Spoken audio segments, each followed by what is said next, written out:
আগে ওই মাদ্রাসার ভিডিও দিয়েছিলাম, অনেকে দেখে মনে করুন ওই ভিডিওটা এইটা, বাস্তবতা এটা না। বাস্তবতা হয়েছে আজকে আবার এই মাদ্রাসার মধ্যে 26 জন ছাত্র কোরআন শিফট হয়েছে। ওই দিন ছিল 8 জন ছাত্র, আজকে হলো 26 জন ছাত্র। আমার কাছে এই বিষয়টা খুবই ভালো লাগছে যে এত ঘন ঘন মাদ্রাসার ছাত্র কোরআন শিফট সবক লয়। সঙ্গত কারণে হয়তো যিনি সবক দিচ্ছেন ওনার ছবিটা দেখাতে পারতেছি না, যেহেতু বড় হুজুর নিষেধ ছিল, এই জন্য ওই ছবিটা দেখাতে পারছি না। চলুন দেখি ছাত্র কীরকম তেলাওয়াত করে। أعوذ بالله من الشيطان الرجيم بسم الله الرحمن الرحيم الحمد لله رب العالمين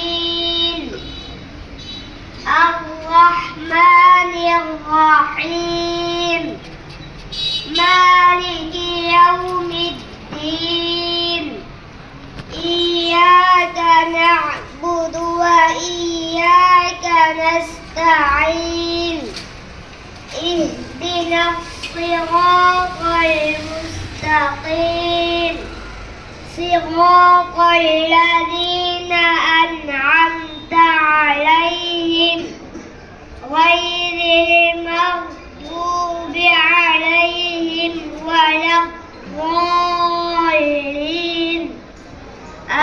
آمين। এই যে দেখতে পাচ্ছেন আমাদের জাকির কাকা ওখানে ছিল, খুব মানে তাক লাগিয়ে সে দেখতেছে এই ছোটো বাচ্চা কীভাবে তেলাওয়াত করছে।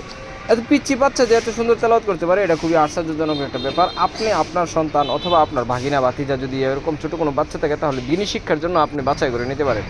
নরসিংদী শাপলা চত্বরের বরাবর উত্তর পাশে দারুস সুন্নাহ মাদ্রাসা, যেখানে আমি আমার সন্তানকে পড়াই। যে উস্তাদদের সাথে কথা বলতেছিলাম অফিসে বসে, যে তারা প্রথম বছরে যে সফলতা অর্জন করেছে সেই রেজাল্টটাই তানজিমুল মাদ্রাসাল কওমির রেজাল্টটা এখানে টানানো রয়েছে।